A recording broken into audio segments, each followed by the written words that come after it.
Olá, boa noite a todas e a todos. Sejam muito bem-vindos a mais um evento da Comissão do Acadêmico de Direito da OAB de São Paulo.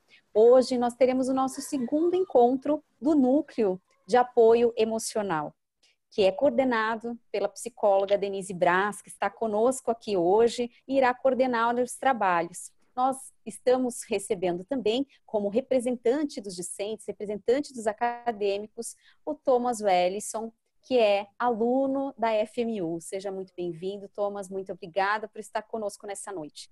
E hoje nós teremos o prazer de ouvir e aprender muito com o psicólogo Valdir César Guerreiro. Dr. Valdir, seja muito bem-vindo, muito obrigada por ter aceitado o convite da OAB de São Paulo para estar conosco hoje aqui nesse evento. Será um prazer ouvi-lo, será um prazer trocar essas experiências, porque nós sabemos que a ansiedade, a depressão, infelizmente, são temáticas que estão hoje muito presentes, são questões que estão muito presentes na vida dos nossos acadêmicos, das nossas acadêmicas de direito. Então, será um prazer muito grande poder ouvi-lo e entender um pouco mais sobre essas questões que são tão delicadas e tão sensíveis. Muito obrigada, aceite os nossos cumprimentos em nome do nosso presidente, Dr. Caio Augusto Silva dos Santos, e nós agradecemos também ao apoio da Comissão de Cultura e Eventos,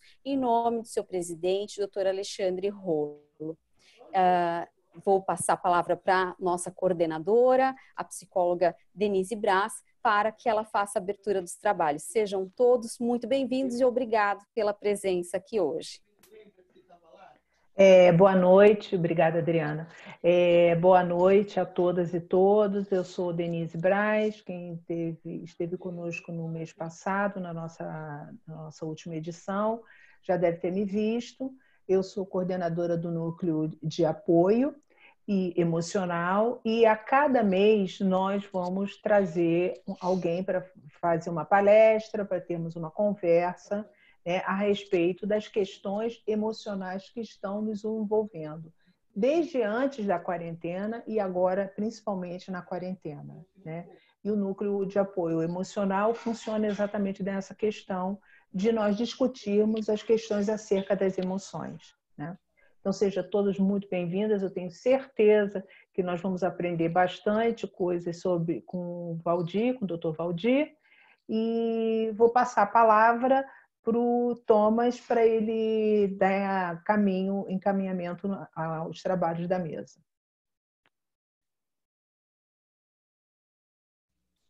Eu quero saudar a todos com boa noite. Eu sou o Thomas, acadêmico de Direito da FMU.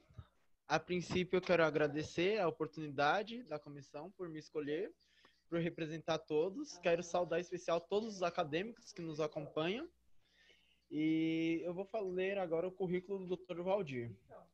Dr. Valdir César Guerreiro, ele é psicólogo clínico de abordagem de fenômeno existencial e ludoterapia, cursando Fenomenologia Existencial do SOBRA, que é a Sociedade Brasileira de Psicólogo Existencial, pós-graduado em Saúde Mental pela Unimpec, e extensão em Álcool e Drogas pela Universidade Federal de Santa Catarina. Dr. Valdir, a palavra está com o senhor.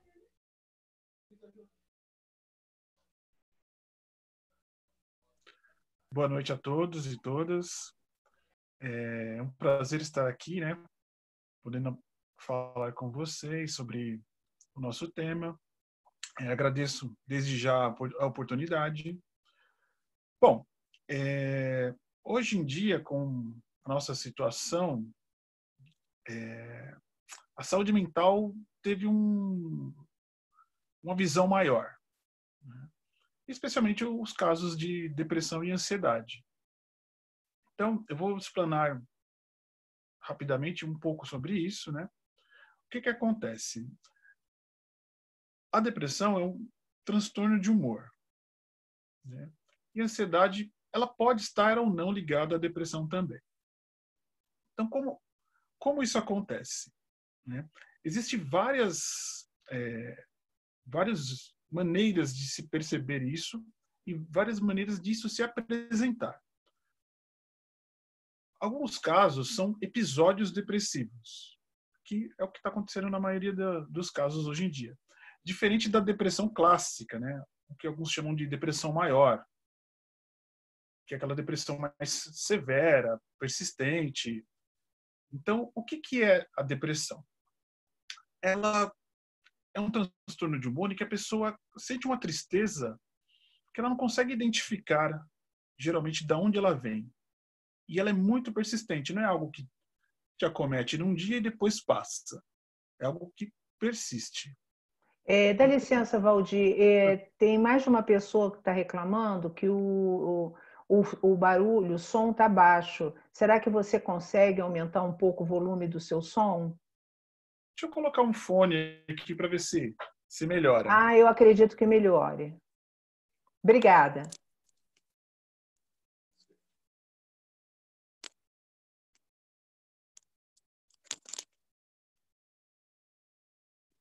Melhor agora? Bom, para mim eu estava te ouvindo, estava bem, mas o pessoal está agradecendo.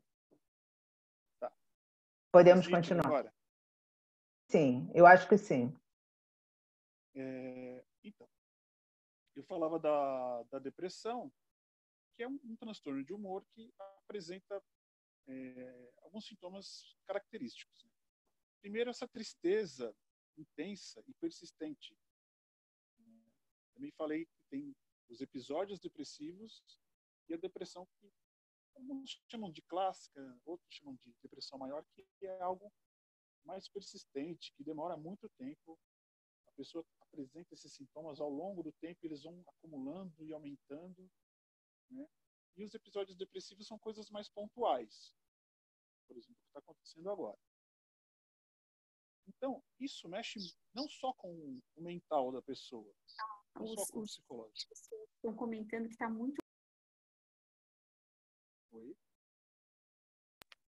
Doutor Valdir, os comentários no chat que o som está muito baixo, eu acho que com o fone... Parece que piorou. Segundo Tá. os alunos estão falando. Acabou piorando um pouquinho a questão do volume. Tá. As pessoas falaram que estava falhando, agora está...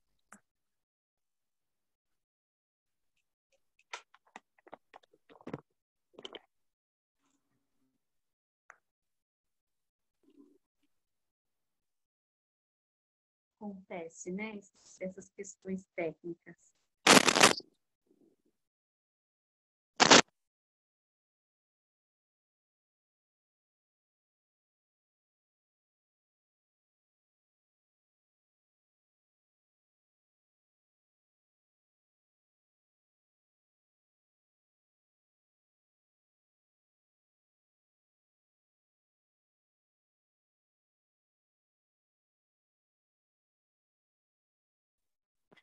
Olá, vocês me ouvem?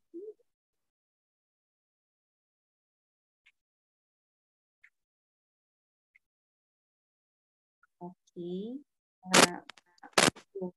Valdir?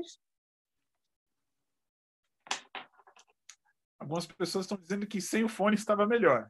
Exatamente, era isso que eu ia falar. Tá, eu vou me aproximar um pouco mais. Vamos ver como é que fica. Agora ficou ótimo, estou perfeitamente. Então, voltando. Eu vou falar dos episódios depressivos, né, que é uma coisa que está cometendo várias pessoas neste momento.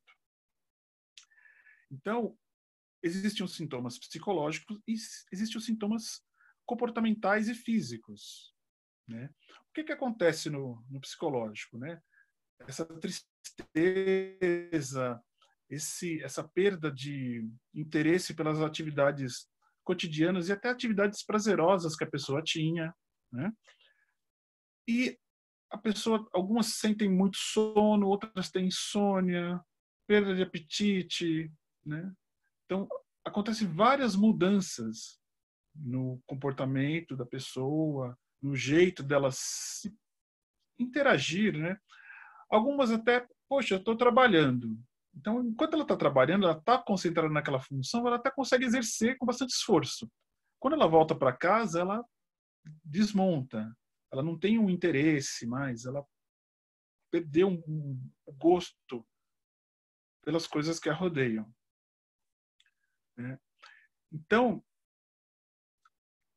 por que que isso se dá, né? Tem várias questões aí. Algumas pessoas pontuam o hereditário. Ah, puxa, minha mãe tinha, minha avó tinha, né? Então, acontece esse fato. Outros falam muito do bioquímico. Puxa, é falta de serotonina. Mas não é só isso. Porque senão as pessoas tomavam serotonina e estava todo mundo bem. Uma coisa alimenta a outra. Então, o modo de se perceber, o modo de perceber a vida, o trabalho que a pessoa exerce, a falta desse trabalho, tudo mexe com a imagem da pessoa. Como ela se percebe, isso faz toda a diferença. E à medida que os sintomas depressivos aumentam, a pessoa se percebe menor, às vezes se percebe ruim, né? Algumas acreditam até que são más. E elas não conseguem explicar isso. É como se, de alguma forma, elas tivessem culpa de sentir o que estão sentindo. E à medida que o tempo vai passando, isso vai aumentando. Dependendo da causa disso, por exemplo, puxa, perdi o emprego. Fiquei mal, me senti muito ruim. Se eu retomo uma outra atividade, eu posso reverter isso, dependendo do prazo, do tempo que eu tive. Às vezes isso vai se intensificando. E a pessoa até tem a oportunidade, mas ela não consegue, ela não dá conta. Ela se acha incapaz, ela se acha insuficiente. Então isso é muito comum. A ansiedade, ela é um pouco diferente. Por quê? A gente confunde muito ansiedade com impaciência. Poxa, estou esperando o trem ou o ônibus ou pedir um carro do aplicativo, está demorando muito. Então, a pessoa fica, né, acelerada ali. Quando esse veículo chega, ela se acalma. Então, isso não é realmente ansiedade. Isso é uma impaciência. A ansiedade pode intensificar essa impaciência. O mesmo, embora com a maioria dos adultos não aconteçam, tem o que a gente chama de excitação. Por exemplo, eu tenho um sobrinho e falo para ele, eu vou ali na padaria, quando eu voltar eu te trago um chocolate. Até eu voltar, essa criança vai estar super agitada, andando para lá e para cá, subindo nos móveis. Quando ele receber o chocolate, isso vai passar, vai acalmar. Com o adulto, não é tão comum. Desculpa. Mas pode acontecer. E, novamente, a ansiedade intensifica esse comportamento, esse sentimento, né? Porque o que é essa ansiedade? Aquele pensamento acelerado, né? Aquele mal-estar no que está por vir. Então, você fica sempre tentando estar um passo à frente, sempre tentando estar de prontidão, sempre tentando estar preparado para o que vier. E às vezes você acaba deixando de perceber o que está ao seu redor. Isso pode até levar a um episódio depressivo também. Tá, mas por que eu tenho isso? Por que eu fico tentando dar conta de tudo? Isso tem muito a ver com o nosso ritmo de vida, né? Porque a gente tem que se desdobrar em 2, 3, né? O pessoal, os acadêmicos que tem que trabalhar, tem que fazer estágio, tem que estudar, tem que dar conta de casa. Alguns têm família, têm filho pequeno. Então, ele quer estar presente em todos esses momentos, o que é humanamente impossível cumprir todas as tarefas plenamente. Você sempre vai ficar em haver em alguma delas. E a questão é que as pessoas não querem ficar em haver em nada. Elas querem sempre dar conta de tudo. Isso vai gerando uma grande expectativa contra as coisas. Puxa, como é que vai ser isso? Como é que vai ser aquilo? Eu preciso fazer esse trabalho, eu preciso dar conta disso. Não, mas eu preciso fazer uma surpresa para o namorado, para a namorada. Então, eu estou sempre me dispondo, sempre disponível para várias coisas, várias tarefas, e geralmente nunca para mim mesmo. Essas pessoas acabam deixando de fazer coisas por elas, coisas que dão prazer.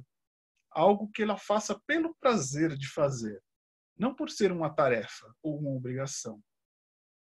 Tudo que é voltado para si, ela vai deixando em segundo plano. E ela acaba ficando em segundo plano.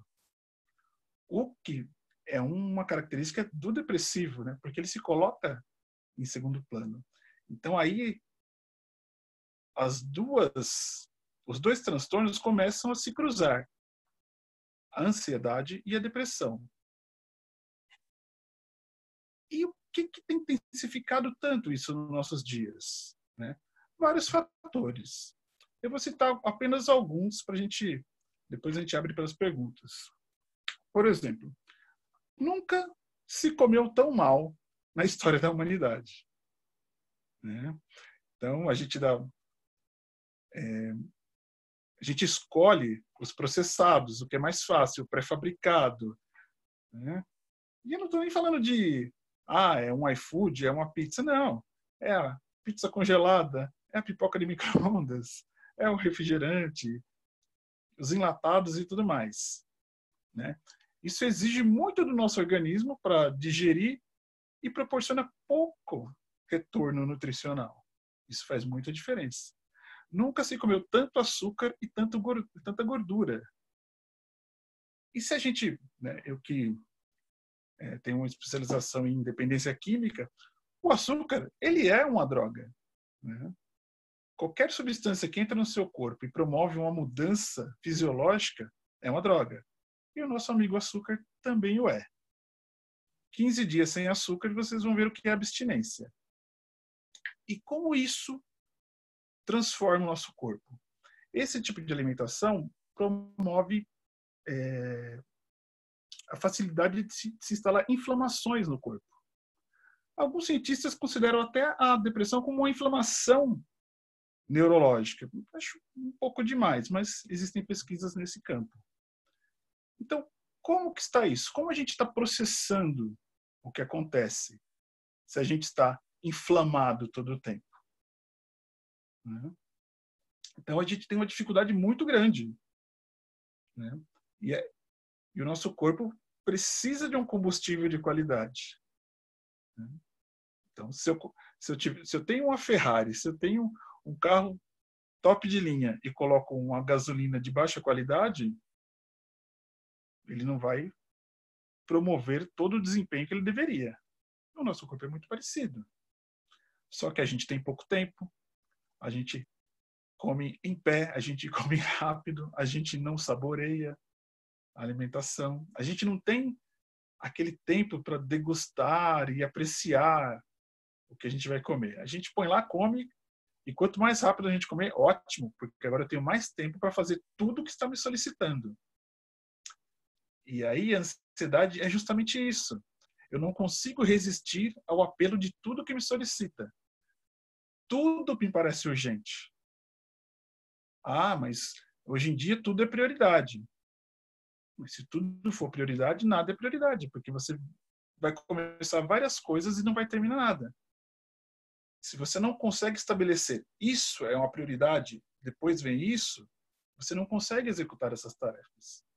E aí você vai se desdobrando, você vai levando mais tempo, você vai se angustiando e vai se percebendo incapaz. Mas será que você é incapaz ou será que você não está conseguindo organizar as coisas para fazer? Porque na sua mente, tudo está lá, tudo está solicitando. Você precisa dar conta de tudo. E você quer abraçar tudo. E você não consegue. Mas aí vem um segundo ponto que eu vou alertar. Mas e as redes sociais, né? Porque, puxa, o fulano consegue fazer isso, o outro consegue fazer aquilo. Será que é assim mesmo? Será que, em meio a toda essa crise, as pessoas estão realmente tão felizes? Não, mas eu tenho a obrigação de ser feliz. Será que eu tenho? Será que é assim mesmo? Eu discuto muito com um amigo meu, que é psicólogo também, porque ele faz umas palestras motivacionais e ele tem um slogan que é seja no mínimo muito feliz. Mas isso é um fardo muito grande. E se eu não conseguir? Eu não tenho o direito de não estar feliz todo dia? É possível estar feliz todo dia? Na verdade, é bem improvável. A nossa vida, ela tem oscilações, tem pontos altos e outros pontos baixos.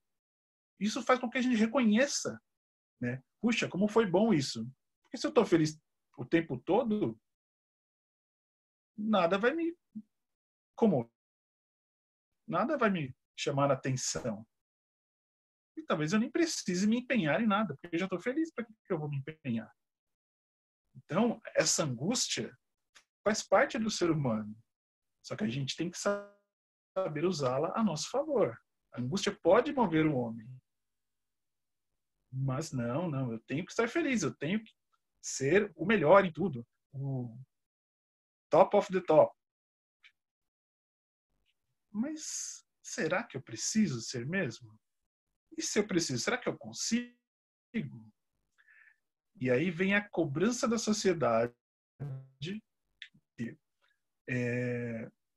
Essa perfeição, essa felicidade é cobrada da gente a todo momento. Puxa, nunca tantas pessoas se deprimiram, tantas pessoas tentaram. Por quê? Elas não dão conta dessa cobrança de perfeição.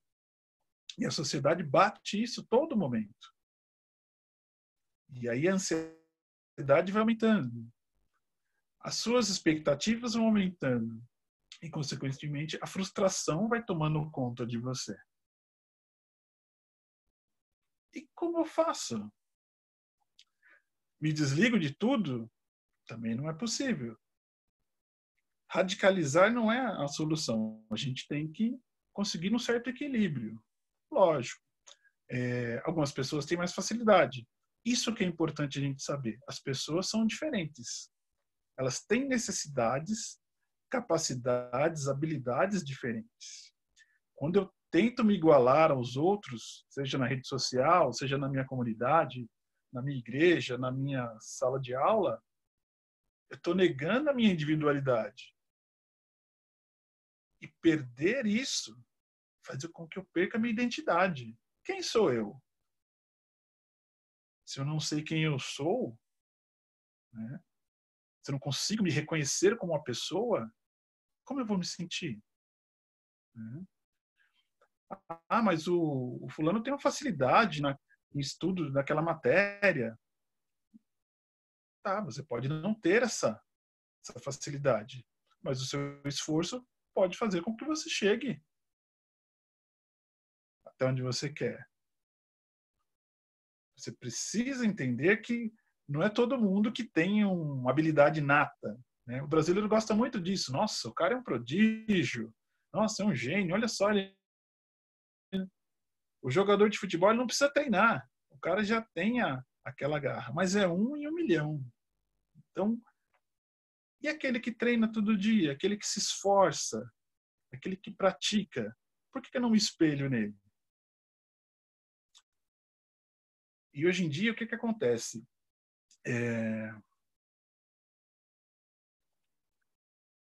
Com o advento dos coachings, do mundo empresarial tomando conta, as corporações, você precisa estabelecer metas. Eu concordo com você. Você precisa estabelecer metas. Mas que metas são essas? Porque se eu estabelecer uma meta muito alta, eu não vou conseguir atingir. E a frustração vai ser grande. Então, eu preciso de um passo a passo. Né? Puxa, eu quero ser um advogado. Não adianta um semestre de estudo. Você precisa do curso inteiro. Então, são passos, são matérias, são trabalhos, são noites perdidas estudando para você chegar até lá. Estágios, pesquisas. Não é assim, puxa, olha só, o cara é um juiz, um desembargador. Eu também quero ser. Então, mas que caminho ele percorreu? A gente precisa ter isso em mente. E mais, eu tenho uma meta. E qual o plano para eu atingir essa meta? Eu preciso de uma estratégia. Só que a ansiedade faz eu focar apenas lá na frente. E eu perco o foco do que está no perco o foco do processo. Eu perco o foco da estratégia. E eu acho que aquele objetivo é inalcançável. Por quê? Eu não fui preparado para isso. Eu não cheguei e fiz um plano. Puxa, eu quero beber água. Tá, mas se eu ficar aqui sentado pensando no copo lá na cozinha, na garrafa d'água lá na cozinha, eu posso pensar o resto da vida e vou ficar com sede. Eu preciso de uma ação, eu preciso de uma atitude. Só que a gente não sabe valorizar as pequenas atitudes, as pequenas conquistas. Puxa, eu quero parar de fumar. Eu fumo um maço por dia. Hoje eu diminui para meio. Nossa, consegui bastante. Ah, mas você não parou de fumar. Calma, uma coisa de cada vez. Se eu paro de repente, é mais fácil com que eu volte. Então eu preciso me preparar, mas de forma gradativa. Raramente as coisas acontecem de sopetão. Geralmente quando acontece isso, é uma coisa que choca a gente.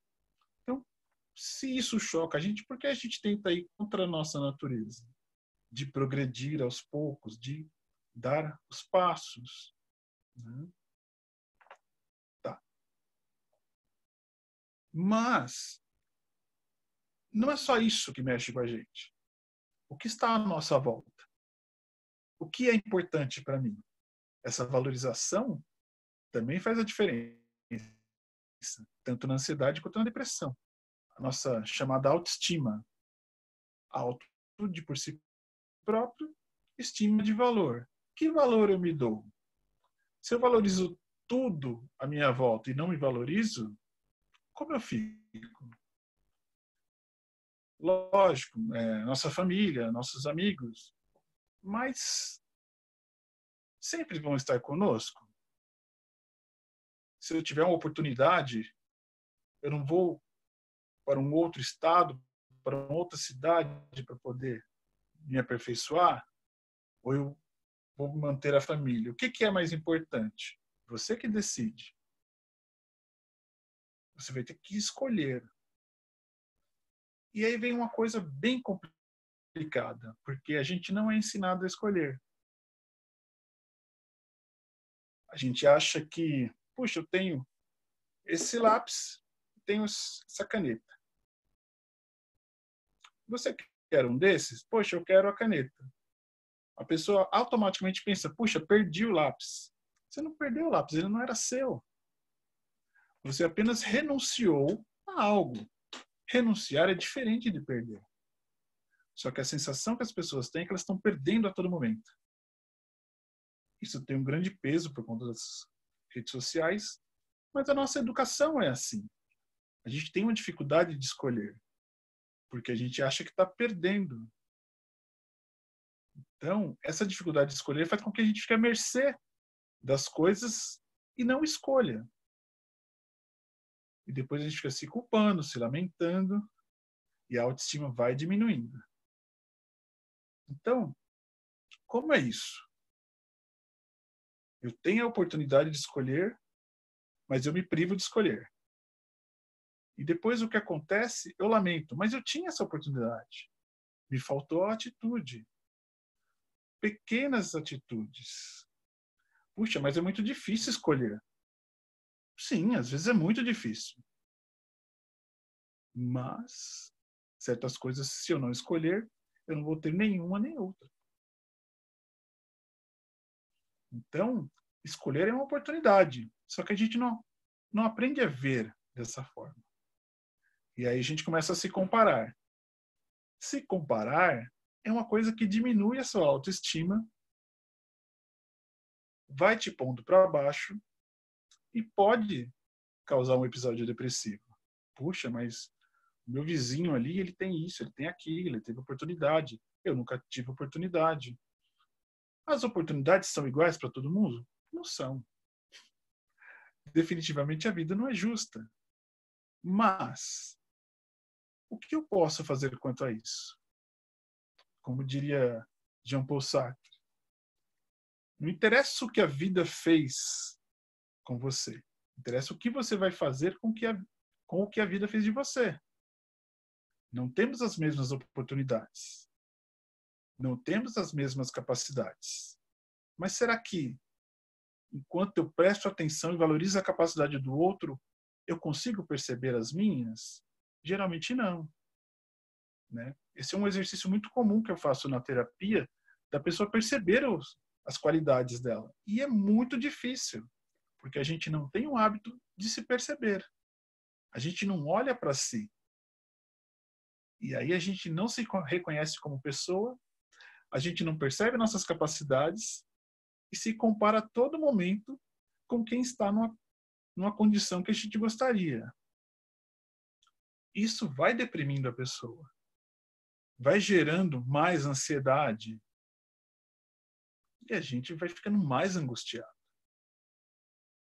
Mas a sociedade está cobrando essa perfeição. Será que a gente consegue isso? E se eu não conseguir? Vou ser menos pessoa por causa disso? Puxa, eu queria tanto tirar um 10 naquela matéria, mas eu tirei 9. E eu não consigo comemorar o 9. Eu fico lamentando o 1 que faltou. Então eu não desfruto disso. Eu acabo me prendendo à falha, me prendendo à falta. E aí eu passo o meu tempo pensando no que eu não posso fazer e deixo de fazer também o que eu posso fazer. E depois de um tempo, puxa, eu não fiz nada. E aí eu me culpo, eu me cobro, eu sinto remorso. Né? E aí eu acabo me punindo. Não fisicamente, mas eu fico me lamentando, me torturando, me martirizando. Né? E a minha vida vai ficando cada vez mais pobre. Puxa, o que pauta a minha vida? O que sustenta a minha vida? Né? Então, vamos supor, essa é a sua vida. O que mantém a sua vida? Ah, família, amigos, trabalho, escola, uma religião, um hobby. Então, várias coisas sustentam a sua vida. Ela está aqui firme. Não, minha vida é o meu filho. Então, a pessoa está aqui. Esse filho casa. Essa vida desmorona. Então, quanto mais a minha vida fica pautada num único propósito, mais chances eu tenho de desmoronar. Mais chance eu tenho de cair, de deprimir. Então, do que eu preciso? E as pessoas chegam a mim querendo uma fórmula. Não existe uma fórmula. Existem algumas coisas que podem te ajudar a ter uma vida um pouco mais saudável, mas isso não é uma garantia. Né? Lógico, temos que nos alimentar bem, se hidratar, dormir bem, fazer atividade física, ter um hobby, ter uma rede social real. Tudo isso é muito importante. Só que, como que isso é visto? Puxa, a pessoa está deprimida, ela não, isso aí é falta do que fazer, isso aí. Será que é assim? Às vezes a pessoa está tão ruim, né, tão para baixo. Não, atividade física faz bem, né? A pessoa não consegue nem levantar da cama. Como que é isso? Então, às vezes até precisa de uma intervenção psiquiátrica, né, uma medicação. Nossa, mas como assim? Você vai tomar remédio para isso, né? O remédio vicia, o remédio te faz mal. O remédio, às vezes, é necessário.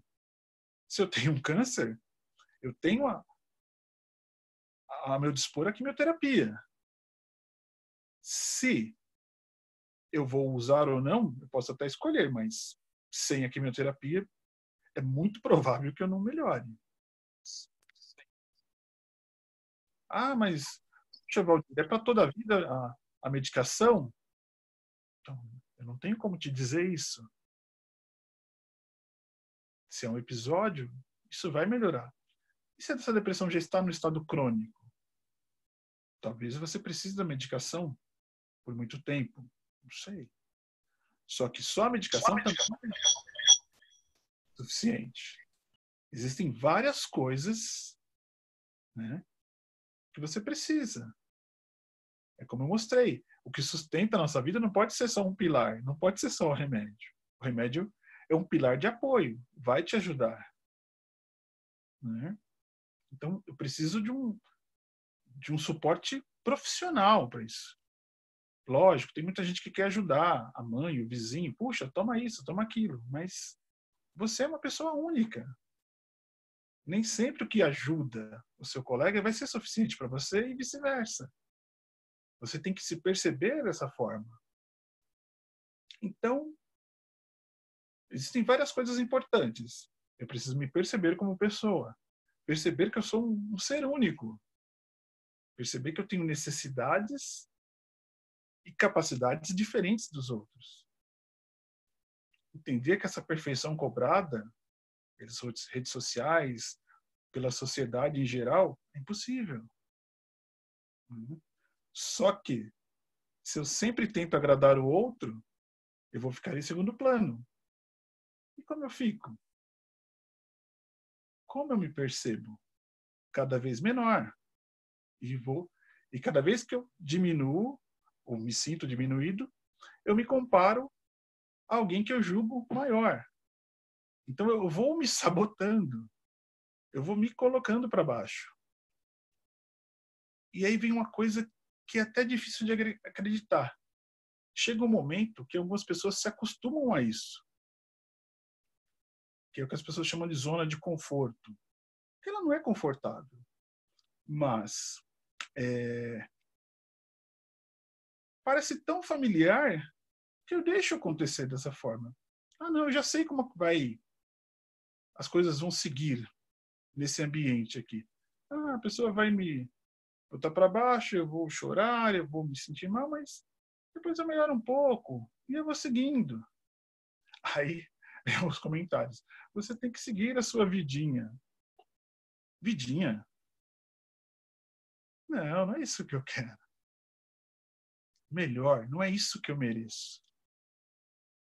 Só que, o que será que eu mereço? Eu acabei não entrando nesse mérito, mas vamos pensar nas questões afetivas. Não só do amor romântico, mas da família, de amizades.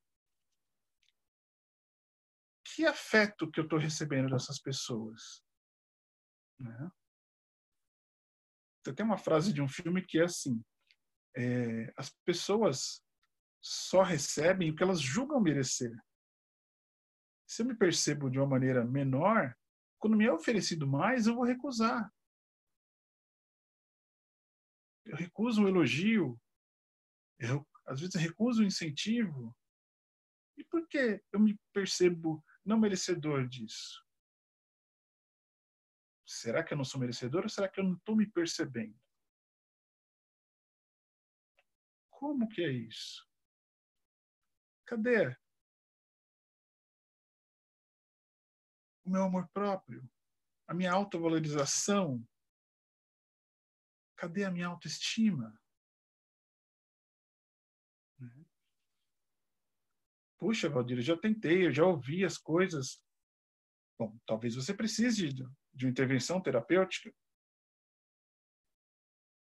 Às vezes, só conversar com um amigo não é suficiente. Às vezes é. Né? Mas, como eu falei, nós somos muito diferentes. Percebemos um mundo diferente. E melhor, como eu percebo o mundo? Eu percebo o mundo a partir de como eu me percebo. Porque se eu me percebo frágil, eu vou olhar o mundo lá fora e imaginar que é um campo de guerra. Ou que eu vou ser devorado, estraçalhado a todo momento. Se eu estou bem, eu vejo o mundo com oportunidades, dificuldades e oportunidades. Então, é muito importante eu me perceber para poder estar nesse mundo, né? Se esse mundo é tão opressor, o que eu vou fazer? Eu vou me restringir, eu vou me fechar. E o que é a depressão? Não é uma restrição? Eu vou restringindo o meu espaço, o meu contato, eu vou restringindo a minha comunicação, a minha alimentação, eu vou restringindo meus movimentos, eu vou me fechando. E, às vezes, eu afundo nesses pensamentos negativos, às vezes não. Às vezes, o corpo está ali restrito e a mente está milhões de quilômetros por hora, né? Que é o misto de ansiedade e depressão. Então, a nossa vida cotidiana, moderna, acelerada, contribui muito para isso. E para manter essa saúde mental, a gente precisa se organizar, se perceber.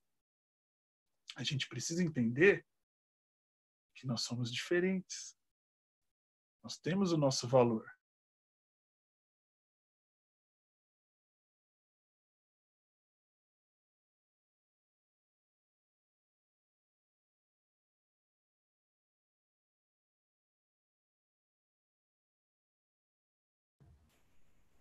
Foi o meu que travou? Acho que deu uma travada, Valdir, na tua fala agora. Isso. Então, deixa eu voltar um pouco. Então, uma dica é eu começar a me perceber, olhar para mim, ver as minhas qualidades. Puxa, mas eu tenho defeitos. Todos nós temos, mas também todos nós temos qualidade. Me reconhecer como pessoa. Como é que está a minha autoestima? O que eu posso fazer para melhorar? E a autoestima não é só o físico, né? Tem gente que é belíssima fisicamente, só que não se valoriza, não se interessa por si. Se eu preciso do aval do outro para ter autoestima, ela não é tão alto assim. Ela está dependendo do outro. A gente precisa aprender a se valorizar, a se perceber. Ver as nossas capacidades, ver as nossas falhas. O Freud dizia que a gente precisa de maturidade. E ele falava 3 pontos interessantes. O que é maturidade? Você saber os seus pontos fortes e usá-los. Você saber os seus pontos fracos e poder contorná-los. E você ter a capacidade de rir de você mesmo. Porque se você leva tudo muito a sério, você vai se condenar fácil. Você vai se julgar fácil. Então, como que é isso?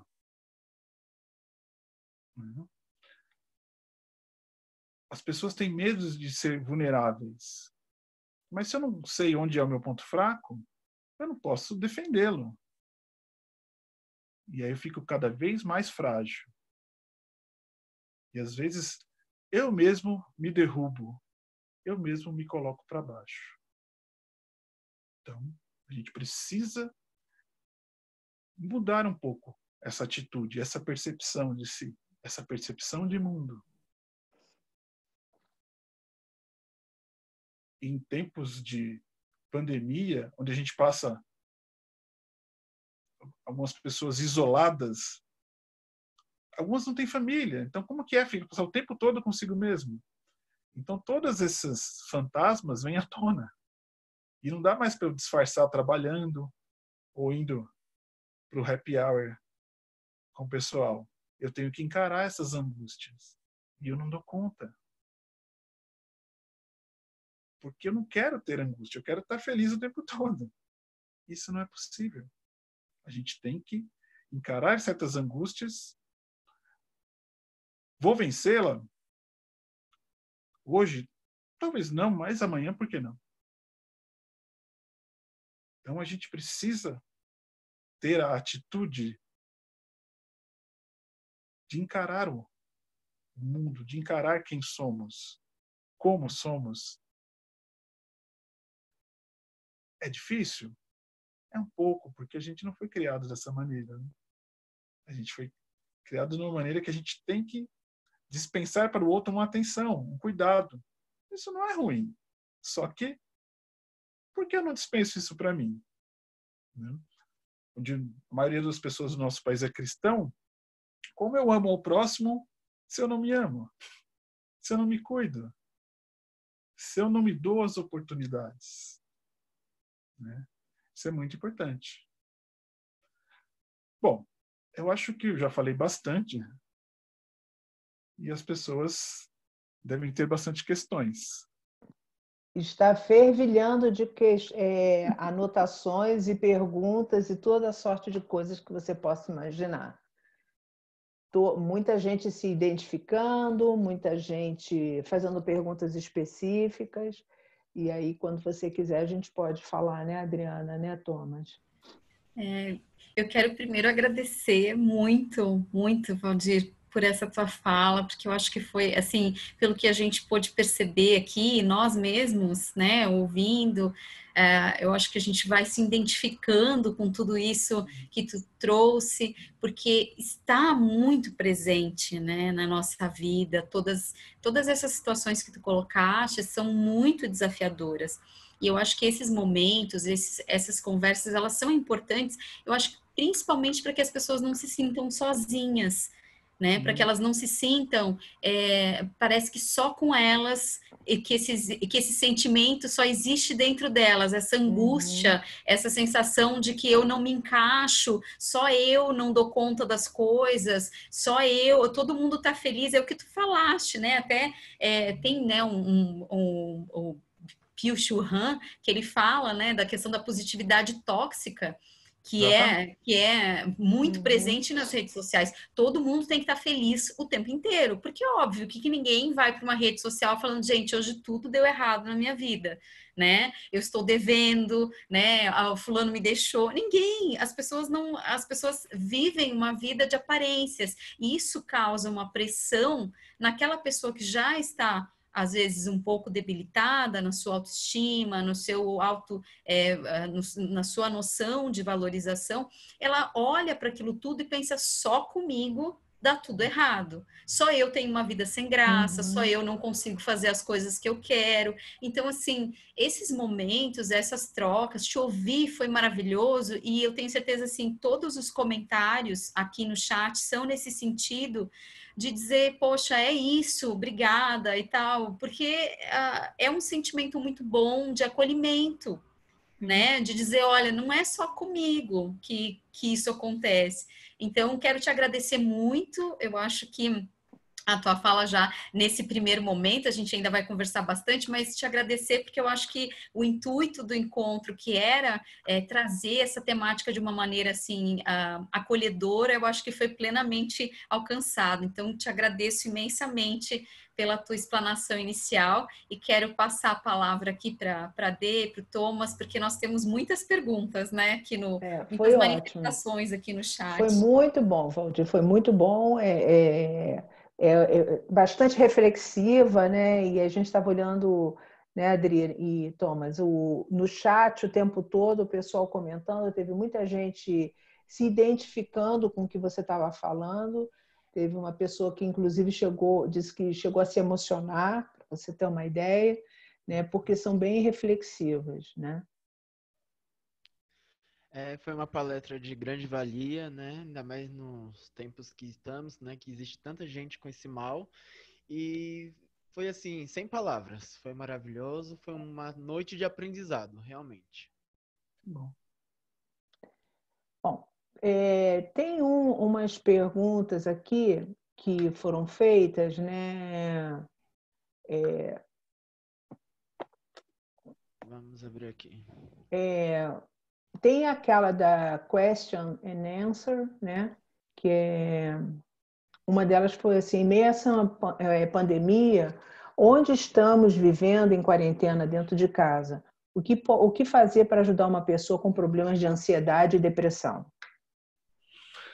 Bom, o que nos foi tirado com a pandemia? Várias coisas, mas uma delas chama-se rotina. A gente precisa da rotina para se organizar. E para quebrá-la de vez em quando. Só que se eu não tenho rotina, minha vida ela sai do eixo. Então, se eu estou só em casa, seja trabalhando home office ou não, eu preciso estabelecer uma rotina para manter a minha saúde mental. É muito importante a rotina. Agora que a gente perdeu a rotina, que a gente está percebendo isso. Só que eu não consigo retomar essa rotina. Eu preciso estabelecer uma nova rotina. Como vai ser isso? Puxa, eu acordo e fico de pijama o dia inteiro. Não, levanta, toma um banho, se organiza. O que precisa ser feito? Puxa, eu não tenho nada para fazer. Será? Você não pode se dedicar a algo da sua casa que precisa ser melhorado, a um estudo, a um curso online, a uma leitura, né? Se você está com a sua família, algum tipo de jogo, algum tipo de atividade que as pessoas possam interagir, possam estar mais próximas, né?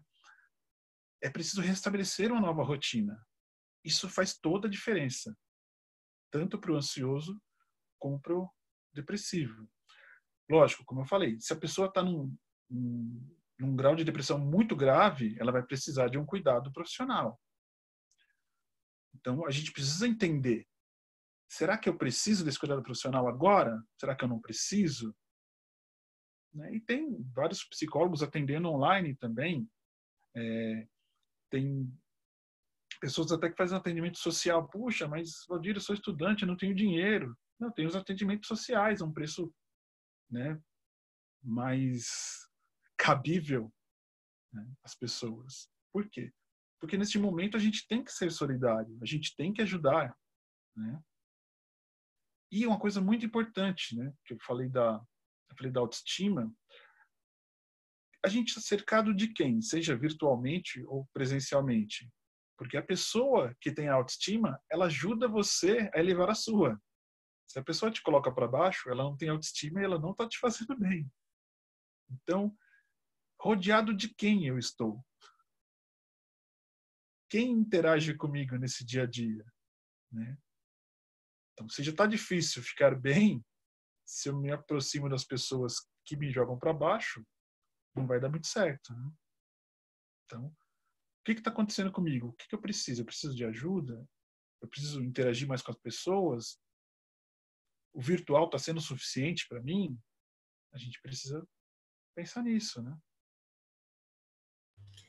Valdir, eu quero aproveitar para fazer uma pergunta também, sem querer passar adiante aqui das perguntas dos colegas que estão nos trazendo aqui no chat, mas eu acredito que seja uma pergunta importante, porque assim, a gente teve uma procura muito alta para essa palestra e muitas pessoas estão perguntando se vai ficar disponível. Ela está sendo transmitida ao vivo através do Facebook e vai ficar salva na nossa página no Facebook da Comissão do Acadêmico de Direito e depois ela vai subir para o canal da OAB no YouTube, no canal Cultura e Eventos no YouTube. Então, assim, eu acredito que muitas pessoas que irão procurar esse conteúdo não serão apenas aquelas pessoas que efetivamente estão sofrendo com a depressão ou que se percebem ansiosas, enfim, mas também muitas pessoas que têm que lidar com pessoas que têm depressão. E aí eu queria que tu trouxesse, assim, alguma palavra de apoio ou como a pessoa que lida, por exemplo, uma mãe que tem um filho com depressão, como essa mãe consegue lidar com esse filho? O que ela pode fazer de melhor para esse filho que está sofrendo com essa doença tão difícil, né? A primeira coisa é aceitar que isso está acontecendo. Né? As pessoas entram muito facilmente na negação, não só o familiar, como às vezes a própria pessoa que está deprimida. Então, o que está acontecendo comigo? Isso está acontecendo. Isso está acontecendo com meu filho, isso está acontecendo com meu pai. Né? Eu preciso entender que isso está acontecendo. E, em primeiro lugar, acolher essa pessoa, escutar. Poxa, mas ela não quer falar. Não tem problema. Olha, eu estou aqui. Se você precisar, eu estou aqui. Eu estou com você. O que você acha que eu posso fazer para te ajudar? Vamos tentar juntos, né? Então, esse acolhimento faz toda a diferença. E, às vezes, tem alguns familiares que, poxa, isso aí não é nada, isso é uma fase, está passando. Talvez seja, mas e se não for? Né? Se eu não tenho um preparo para discernir isso. Né? E mais, às vezes eu até tenho, mas quando é um familiar, essa percepção fica alterada. Né? Quantos psicólogos têm filhos depressivos e não aceitam isso? Muitos. Né? Por quê? Porque é difícil você falar, puxa, eu estou aqui, está um profissional da saúde mental e alguém que eu amo não está bem, não está gozando da sua saúde mental. É muito complicado isso. Então, o acolhimento faz toda a diferença.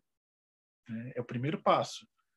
E conversar. O que você acha? A gente pode procurar uma ajuda profissional? Isso vai fazer a diferença? Vamos tentar? Vamos juntos? Né? Isso faz toda a diferença. Né? Entendeu? Obrigada, Valdir. Super, super importante. Agora, sei quem que selecionou. Eu gostei muito dessa tua fala, inclusive a respeito de nós psicólogos, né? Porque é exatamente isso. Eu brinco muitas vezes que a profissão é linda, mas um tanto ingrata, né? Porque às vezes a gente pode ajudar todo mundo, menos as pessoas que a gente mais ama, né? Porque é muito difícil das pessoas entenderem. Eu vi uma pergunta aqui que foi feita, e ela é até uma pergunta um tanto quanto longuinha, mas eu acho interessante. O Rogério que trouxe que gostaria que você esclarecesse mais um pouco sobre o conceito da depressão e que você trouxe no começo da palestra, né? E que você começou falando sobre a depressão como rebaixamento de humor, mas como diferenciar a depressão maior de sintomas depressivos, né? E episódios depressivos e transtornos depressivos. E também ele gostaria de saber que você mencionasse se você tem algum caso clínico que você sinta à vontade de trazer, né, de tratamento de depressão, onde não se encaixa em nenhuma dessas depressões citadas, mas causadas por medicação ou questões fisiológicas e não emocionais. A diferença entre a depressão maior e o episódio, geralmente o episódio você consegue perceber na situação, né, que te levou àquilo. Puxa, perdi o emprego, um familiar faleceu, às vezes até um bichinho de estimação faleceu. A pessoa é um episódio. Então isso dura algumas semanas e aos poucos vai retomando. Quando a questão é um transtorno que a gente chama de depressão clássica, isso vai perdurando semanas, meses e vai se arrastando e vai se intensificando cada vez mais. Então, a pessoa começa a perder o interesse, né, pelas coisas do cotidiano. A alimentação, de repente o prato preferido dela não chamou a atenção, a música que ela gostava, aquele amigo que ela gostava de conversar, ela vai se fechando cada vez mais, que é aquilo que eu falei do se restringindo. Isso é muito comum na depressão maior. A pessoa vai se restringindo em casa, depois vai se restringindo no quarto, vai se restringindo na cama. Isso é muito grave. Só que, às vezes, a gente só percebe isso quando a pessoa já está num estágio muito avançado. Porque ela tenta disfarçar, ela não quer que as pessoas percebam, né? Ela mantém aquele sorriso amarelo, tentando agradar quem está em volta, enquanto por dentro ela vai se corroendo com essa depressão. Então, depois de 2, 3 semanas, você percebe que a pessoa está com esses sintomas muito intensificados. Opa! Né? Isso pode ser bem mais grave do que a gente imagina. Né? Algumas pessoas, por exemplo, eu falei da alimentação. Né? Por que a alimentação é importante? Porque a tal da serotonina, que todo mundo fala que é o hormônio da felicidade, que não é um hormônio, né? É um neurotransmissor que dá uma sensação de bem-estar, a maior parte dela é produzida no nosso intestino. Então a gente precisa se alimentar e de uma maneira melhor possível para a gente ter esse nível de serotonina. Porque se eu não tiver, Não adianta nem eu tomar um antidepressivo, porque o antidepressivo ele é um inibidor seletivo da serotonina. Então ele faz o quê? Ele recapta se está pouco e ele descarta se tiver muita. Só que se eu não me alimento, eu não tenho serotonina. Então o remédio não tem com que trabalhar. É como se eu quisesse construir uma parede. Eu contrato o pedreiro, né, que é a medicação, mas eu não compro o cimento, que é a serotonina. Como ele vai fazer o que ele precisa fazer se ele não tem a matéria-prima para isso? Então, a gente precisa, a alimentação é muito importante. E qual que é uma das primeiras coisas que acontece com o depressivo? Ele começa a diminuir a alimentação, né?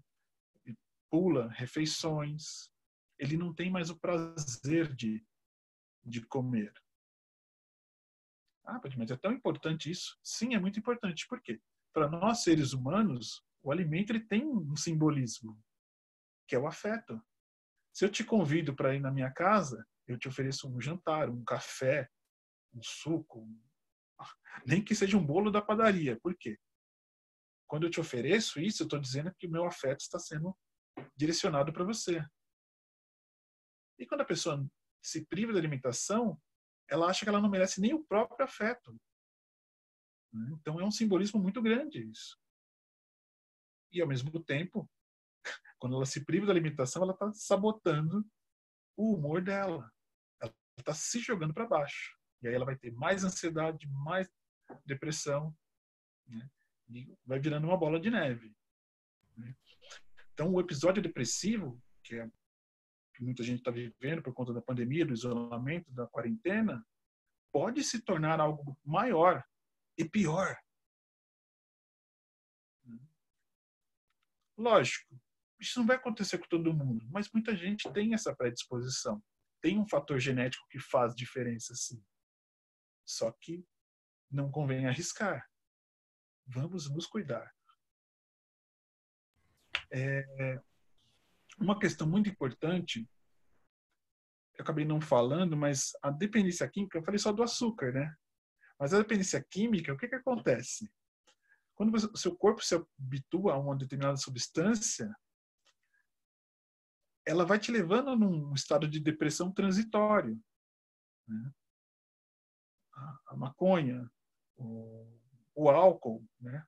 O álcool, ele tem um potencial depressivo do sistema nervoso muito alto. Então, como que é isso? Porque você tomar uma dose de alguma coisa na semana, é uma coisa. Você beber todo dia, né, o seu sistema nervoso vai deprimindo. E o álcool, ao contrário das outras drogas, ele não deprime depois que passa o efeito, ele deprime durante o uso. Então, o maior causador de depressão entre as drogas é o álcool, que é uma droga legalizada. E aí, quando eu me sinto insuficiente, puxa, eu vou afogar as mágoas. E aí eu já estou me sentindo insuficiente. E aí eu vou me jogando mais para baixo, porque eu acho que aquela dose vai fazer com que eu seja suficiente. Então eu estou afirmando a minha insuficiência. Estou me sentindo cada vez mais para baixo, né? Então, nossa, sensacional a explicação. Olha quantas pessoas falando como muda essa questão da alimentação ao longo essa questão do afeto. Veja que profundo, né? Pensar sobre isso, a nossa relação entre alimentação e afeto. É muito, muito interessante. Desculpa, eu não sei se eu te cortei, se tu ias concluir ainda. Eu queria perguntar se o Thomas chegou a selecionar alguma pergunta que queira te fazer. Me desculpa, se tu queres concluir, fica à vontade, Valdir, desculpa. Você falou do afeto, eu lembrei de uma coisa. Teve um psicólogo, eu não lembro se ele era colombiano, boliviano, ele era da América do Sul. Ele estava entrevistando crianças pequenas, de 5, 6 anos, para elas definirem as coisas do jeito delas. E aí ele perguntou para um menininho de 6 anos o que era amor. E ele falou assim, amor é quando você está comendo batata frita com a outra pessoa e chegou na última e você deixa ela comer. Então, a criança, ela define as coisas de um jeito muito mais simples, né? Perfeito. Que fofo, gente, muito fofo, é muito verdade também. Fica à vontade, Thomas. Pode perguntar para o doutor Valdir. Valdir, tem uma pergunta aqui, é do Agnaldo. Ele está perguntando assim: toda depressão é acompanhada de ansiedade? E toda ansiedade é um caminho certo para depressão? Em qual momento da depressão e ansiedade é necessário usar algum tipo de medicação? Então, nem todo depressivo tem ansiedade também, né? O que acontece?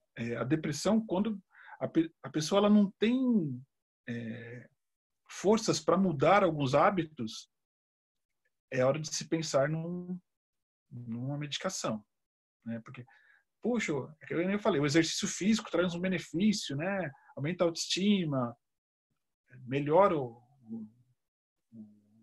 sono, faz vários benefícios, só que se eu não tenho força para sair da cama, como é que eu vou fazer uma corrida, uma caminhada, andar de bicicleta? Eu não vou conseguir. Nesse momento, eu não estou dando conta sozinho. Então, é preciso uma intervenção. A ansiedade, ela pode sim levar à depressão. Por exemplo, eu estou ansioso no meu trabalho, então tenho vários projetos. Então, eu começo a trabalhar exaustivamente, porque eu quero conseguir os prazos e tal. Então, eu começo a me desgastar, eu começo a ter um esgotamento. Isso pode levar, né, ao que a gente chama de síndrome de burnout, que é um esgotamento físico e mental, e isso pode chegar a uma depressão também, né? O estresse, ele tem vários sintomas parecidos com a depressão. Então, às vezes, a pessoa ela vai ficando irritada. Tem algumas pessoas, especialmente os homens, quando eles estão entrando em depressão, eles não ficam tão restritos fisicamente. Eles ficam irritados, impacientes. Então, eles vão se restringindo em relação às pessoas. Eles vão ficando agressivos, né? Verbalmente, muito irritados, né? Perdem muito o sono, né? Então, são características um pouco diferentes, né? Como eu falei, nós somos diferentes e nós apresentamos sintomas diferentes, mesmo na mesma patologia. Entendeu? Apareceu uma questão aí, deixa eu só complementar, que a pessoa acabou de perguntar quanto tempo a fluoxetina demora para fazer efeito. Geralmente os antidepressivos, eles levam de 20 a 30 dias para fazer efeito, porque eles são medicações suaves, né? Não é diferente de um calmante que você toma e capota. Eles vão agindo lentamente mesmo, porque não dá para reverter meses do que está acontecendo em 3, 4 dias. Diferente de um antibiótico, é bem diferente.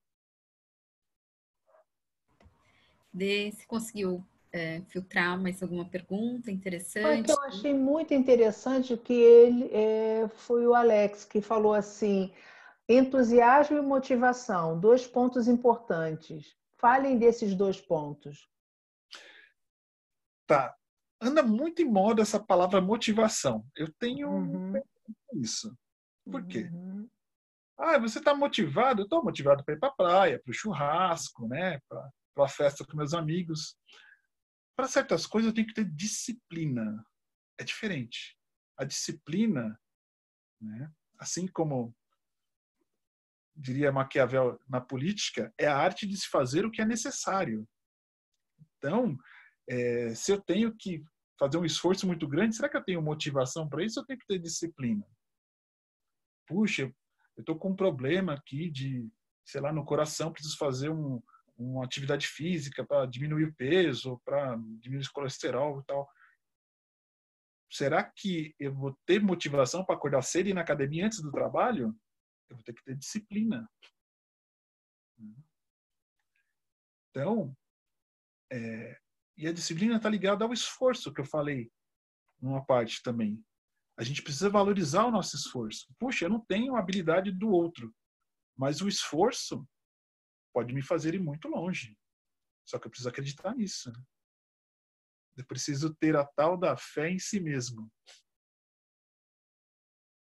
Eu quero aproveitar um gancho nisso que tu está colocando, porque é muito comum entre os acadêmicos eles sofrerem muita pressão por conta do exame de ordem, né? O exame da OAB.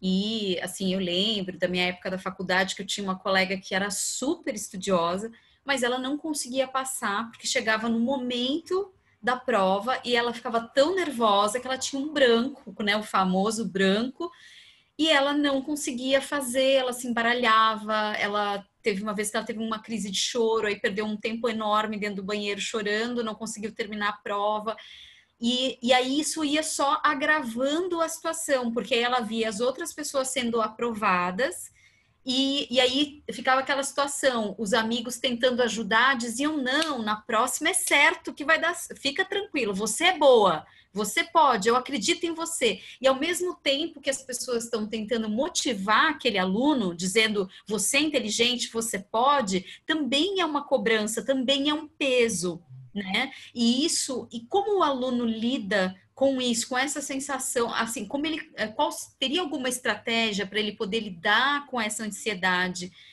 de maneira que não faça com que isso o paralise nesse momento, assim, mais tenso, em que de fato ele precisa ter um pouco mais de autocontrole para poder realizar a prova? Não sei se foi a minha imagem que travou, se o Valdir, a internet do Valdir travou. Ah, voltou. Então, olha só. A depressão com a ansiedade, elas mexem muito com o seu corpo. E eu vou explicar essa questão do branco de uma forma muito simples. Quando você fica ansioso, você tende a ficar tenso. Então, os seus músculos do trapézio aqui, das costas, eles até ficam doloridos. Só que para você enrijecer os músculos, você precisa do quê? De sangue.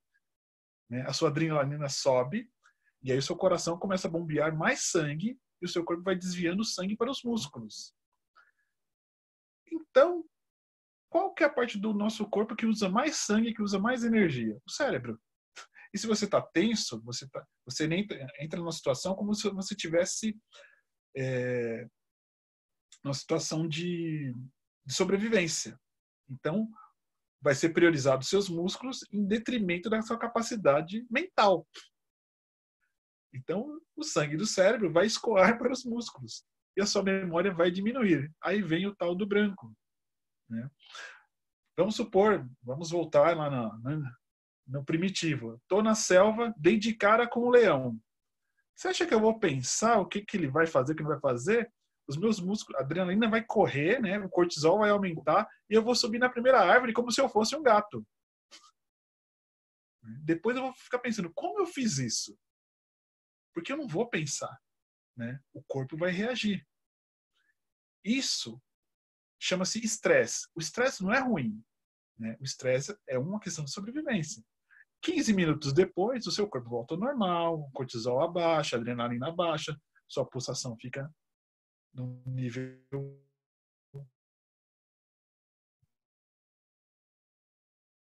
mais aceitável. Só que o nosso no cotidiano. Então, o que a ansiedade faz? Ela amplifica os nossos sentidos, ela traz essas coisas para perto. Então, teve uma coisa que eu não falei, mas eu vou falar agora. Vamos supor que a Adriana tenha medo de cachorro. Né? Mas você está aí, sentada tranquilamente, não tem nenhum cachorro nessa sala. Então, você apenas teme o cachorro. Você tem um temor. Só que você precisa sair daí e, por exemplo, ir no estacionamento. Pegar o seu carro. E no estacionamento perto do portão do estacionamento, tem uma casa que tem um cachorro e o cachorro fica solto. Então você vai ter que passar por ali. Aí você sente um terror. O que é o terror? É ser atacado sem saber quando. Daí vem o termo terrorismo. Porque o terrorismo não é a bomba em si, mas o pensar, né? A ameaça de uma possível bomba. Mas aí você passou, o cachorro não estava lá. Você entrou no estacionamento, deu de cara com o cachorro. Um Rottweiler, 70 quilos. Você chega num momento que chama-se horror ou pânico. Horror, pavor ou pânico. O que a ansiedade faz? Ela traz esse cachorro aí do lado da sua cadeira. Isso é o pânico, né? É uma dose de ansiedade gigantesca, mesmo que a ameaça esteja muito distante. Ela traz a ameaça. Então, quando a sua amiga vai fazer a prova da OAB, ela já está vendo a reprovação. Ela está sentada junto com a reprovação. Ela já entra em pânico. E aí, dispara o cortisol, dispara tudo. Ela começa a ter sudorese, né? O coração fica acelerado. Ela não consegue respirar direito, né? Os pensamentos ficam confusos. Por quê? Porque ela está numa situação que para ela já é o fim. É o terror, é o pavor máximo, cara a cara, mesmo aquele momento estando distante. E aí, se as pessoas cobram, nossa, aí que ela. Porque aí ela vai se cobrar mais ainda e vai aumentar mais ainda esse mal-estar. Né? É como tentar apagar a fogueira com gasolina. Exatamente. Nossa, a gente tem muitas perguntas interessantes Muitas aqui, mas a gente perguntas. precisa ir se encaminhando para o final já. Temos 10 minutos aí para encerrar o evento. Queria pedir para a Dei e para o Edson, para o Thomas escolherem mais duas perguntas. Tem muita coisa interessante aqui, mas eu quero também deixar um convite para todos para seguirem as nossas redes sociais. Então, a gente pode fazer essa troca depois com o Valdir, trazer algumas outras dicas e aí postar nas nossas redes também, a partir das perguntas que vocês trouxeram e que eventualmente a gente não vai conseguir repassar para ele. Vou passar a palavra. Quem quer falar, Dê? Eu tenho uma pessoa que perguntou. Ai, será que eu perdi agora? Vai, Thomas, se você vai procurar, que eu queria. Ah, sim, posso falar? A pessoa, o Timóteo perguntou se uma pessoa que possui pensamentos suicidas já está em depressão ou é a mera ansiedade pode desencadear pensamentos depressivos sem que essa pessoa já esteja numa depressão. Tá. O suicídio, né, é visto de uma maneira muito, como é que eu vou dizer, muito. As pessoas condenam muito facilmente o suicídio. Tá. Então, às vezes por questões religiosas e, enfim, por várias questões. Algumas pessoas dizem que o depressivo, né, é um suicídio em potencial. É. Mas por que será que a pessoa opta por essa escolha? Puxa, não, para se matar a pessoa tem que ter muita coragem. Não, para se matar a pessoa é um grande covarde. Na verdade, quando a pessoa opta por isso, ela está num desespero tão grande que ela não consegue enxergar uma outra opção. Né? E ela sente uma dor tão grande que ela imagina que o único jeito de extinguir essa dor é extinguindo a si próprio. Né? Então, é uma situação de extremo desespero. O depressivo pode chegar a isso? Pode, mas não é só o depressivo. Né? Às vezes a pessoa ela chega numa situação tão ameaçadora para ela que ela não consegue ver uma saída. O que acontece? Existe a pessoa que tem esse ímpeto, né, esse impulso suicida, que pode ser qualquer um de nós. Tem a pessoa que planeja. Né? A pessoa que tem uma depressão profunda, muitas vezes ela planeja isso. Né? Então é muito mais complicado. Porque se ela está planejando, mesmo se você impedir hoje, amanhã não se sabe. Então, mas a pessoa ela dá indícios, às vezes muito sutis.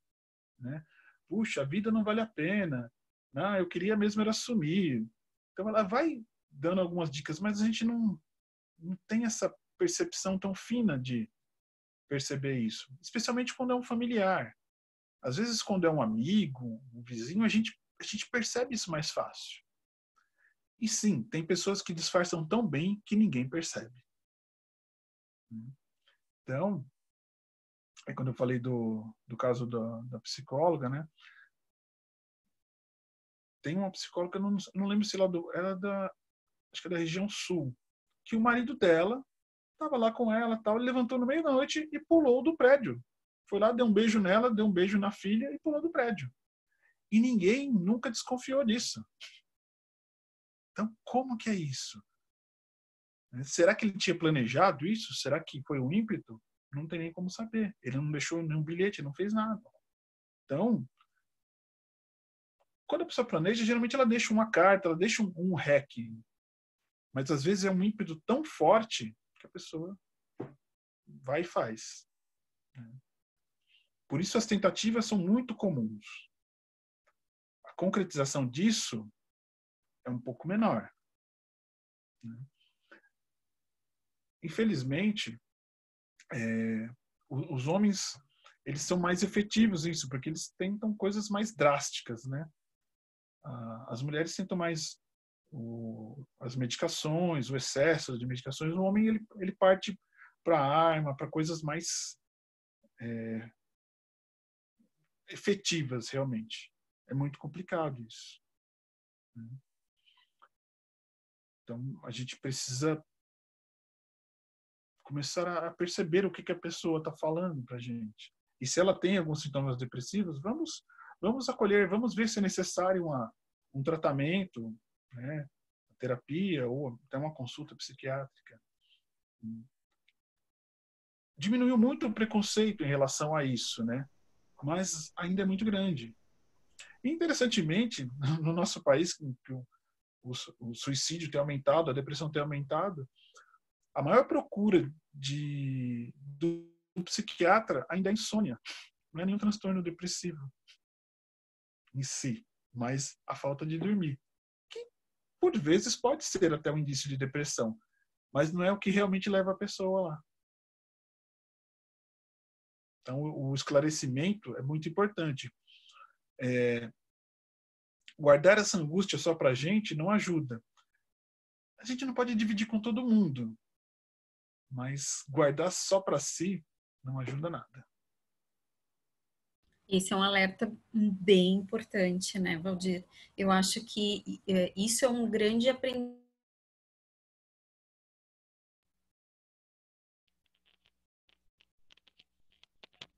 Adriana, tá, você tá você apertou sem querer o seu fone. Desculpa. É uma regra de ouro essa questão do acolhimento, porque eu acho que as pessoas acabam sofrendo duplamente quando a pessoa sente essa dor tão profunda, e aí ela tem dificuldade para exteriorizar isso, e quando ela exterioriza, quando ela cria coragem de dizer o que ela está sentindo, às vezes quando ela comenta isso com outra pessoa e a pessoa desvaloriza, mitiga, fala que, imagina, isso é bobagem, vamos tomar uma cerveja que isso passa, alguma coisa nesse sentido. Não sei se a minha internet travou. Só a imagem. Mas a gente está te ouvindo. O que acontece? Então, por exemplo, vamos supor uma jovem de classe média, aí ela tem uma boa aparência, ela tem uma residência, né, bacana, tem carro, tem uma condição boa. E ela se sente mal. Se ela fala para alguém, poxa, mas você tem tudo, você não tem direito, você tem a obrigação de ser feliz. Poxa, isso é uma bomba que solta na pessoa. Né? Então, porque assim, será que as pessoas que tentam, elas estão em determinada classe social? Não, elas estão em todas as classes sociais. Né? Então, os motivos podem ser diferentes, mas a angústia, né, essa dor é muito semelhante. E o não dar conta dessa dor é muito semelhante. Muito bom, Valdir. Nós já estamos indo para o final, né? Já faltando 3 minutinhos para a gente acabar, né? Infelizmente, porque como muitas pessoas aqui comentaram, eu também estou junto, que se pudesse a gente ficava aí a noite inteira falando a respeito disso, porque é muito bom te ouvir, né?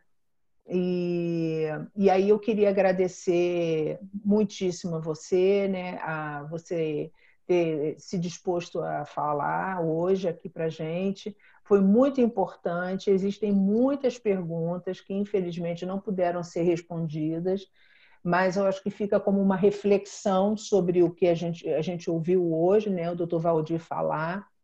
Eu queria só fazer um adendo que teve uma pessoa que fez um comentário a respeito de, assim, nos parabenizando por nós estarmos nos dispondo a falar a respeito de ansiedade, depressão, né? E pedir para que a gente faça um alerta e eu vou acolher esse alerta, né? Muito cuidado com quando a gente pede ajuda ou que a gente para ouvir blogueiro ou blogueira para falar a respeito de questões emocionais, né? Então, eu costumo sempre dizer que psicoterapia é com psicólogo, né? E procure sempre pessoas que tenham capacidade para falar a respeito e ouvir vocês. E acho que isso fica como um bom alerta. Eu tenho que agradecer profundamente a pessoa que falou, não me lembro direito quem comentou, mas acho que é importante isso, né? Então, queria agradecer o convite, inclusive da Adriana, por estar presidindo junto com ela a mesa, né? E agradecer a sua presença, Valdir, e aí eu não sei se o Thomas quer falar alguma coisa, e depois a Adri pode terminar. Né? Deixa eu falar só uma coisinha. Uhum. Apareceu uma questão aqui, que a moça falou que ela estava sentindo sintomas depressivos, foi falar com a amiga, e a amiga falou que era falta de Deus, que ela precisava ir na igreja. Então, como eu falei, a gente é diferente. Se fosse assim, nenhum padre, nenhum pastor tinha depressão. E todos os ateus estavam perdidos. Então, nós somos diferentes nas nossas crenças. Respeite a crença do outro. Né? As crenças são muito diferentes. Então, é evidente que se fosse dessa forma, nenhum padre, nenhum pastor procuraria terapia. Já atendi pastores na terapia. Então, não julguem o outro. Julgar não te ajuda, nem ajuda o outro. Thomas? Quero agradecer ao Dr. Valdir pela excelente exposição. E queríamos, né, que ficasse até tarde da noite para falar desse assunto maravilhoso.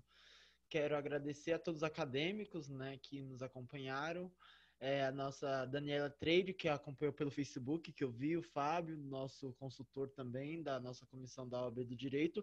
E quero convidar todos para nos seguir e acompanhar nas redes sociais, pelo Facebook, pelo Instagram, que a autora Adriana já tem falado, e sempre acompanhe, porque são eventos muito bons. E como que é falado, nossa vida profissional não começa só depois que a gente finaliza a faculdade, já começa desde agora. Então, sempre que puder, participe de nossos eventos. Eu queria deixar minha gratidão e foi uma honra representar todos os acadêmicos que somos inúmeros, né? E a minha gratidão a todos. Obrigada, Thomas, muito obrigada mesmo. Eu quero dizer que eu estou muito feliz, porque todo o trabalho que nós pensamos, que nós idealizamos, é sempre feito com muito carinho, de uma forma muito humana. Todas as palestras que nós pensamos, a nossa preocupação é: isso vai realmente agregar, isso vai auxiliar os acadêmicos, vai aprimorar a sua vida acadêmica, vai ajudar o seu desenvolvimento, tudo que é feito é pensado para que seja um fator edificante na vida das pessoas. E esse núcleo de apoio emocional, ele foi construído com essa ideia muito humana, de poder também auxiliar as pessoas nesse sentido, em relação aos seus sentimentos, para que elas possam lidar melhor com essas questões e que esses desafios que vão se construindo ao longo da graduação, que eles também sirvam como um grande aprendizado. Então, eu acho que essa live, como eu comentei logo depois da tua fala, ela realmente alcançou o intento, que foi trazer esse bálsamo, assim, essa fala que realmente acolhe o sentimento das pessoas. A gente está vendo aqui tantas pessoas falando que estão se sentindo bem, que gostaram, que ficaram felizes. Então, essa a nossa intenção. E quero agradecer muito a presença de todos, quero agradecer em especial a tua, Valdir, por ter disposto o teu tempo para compartilhar aí de forma tão generosa os teus conhecimentos, que foram tão úteis para todo mundo. Quero agradecer a Denise, que é a nossa coordenadora nesse projeto tão bonito, né, que é tão importante, tão caro para a nossa comissão, Comissão do Acadêmico de Direito, e quero agradecer muito ao Thomas. O Thomas, eu digo que é um presente deste ano tão difícil, mas aí nos poucos eventos presenciais que nós conseguimos fazer, ele esteve lá nos dois, nos prestigiando, sempre está ali presente nas nossas redes sociais, então é uma pessoa muito querida e que representou brilhantemente aí todos os acadêmicos e acadêmicas de direito pela primeira vez, uma primeira vez de muitas, é o que tu dizes, a tua vida profissional já começa agora na graduação e tu já está começando com o pé direito, se dedicando, estando presente, participando da comissão, aí participando da nossa vida institucional na OAB. Quero agradecer também aos colegas da Comissão de Cultura e Eventos que estão conosco até esse horário, que é do Tiago, que está dando todo o suporte para nós, e desejar a todos uma boa noite e que nos sigam nas redes sociais para conferirem os nossos próximos eventos. Agora em julho a gente também vai ter um evento bem bacana aqui da comissão da coordenadoria do Núcleo de Apoio Emocional e nós esperamos poder contar com a presença de todos vocês novamente. Valdir, Adriana, mais uma vez, obrigada. Adriana, só um instantinho, que estão perguntando qual é o dia que eu vou falar. Em breve sou eu que vou falar. Com toda certeza, mas estão né? todos convidados, em breve a nossa coordenadora serei eu. Em breve, com toda certeza. Gente, mais uma vez, muito, muito obrigada pela presença de todos vocês aqui nessa noite. Esse vídeo ficará salvo na nossa página no Facebook e em breve ele vai subir para o canal da OAB no YouTube. Então, mais uma vez, obrigada e uma boa noite a todos. Boa noite, gente. Até a próxima. Obrigada, Valdir, mais uma vez. Tchau, Thomas. Gente. Tchau, Adri. Tchau, gente. Tchau, obrigada.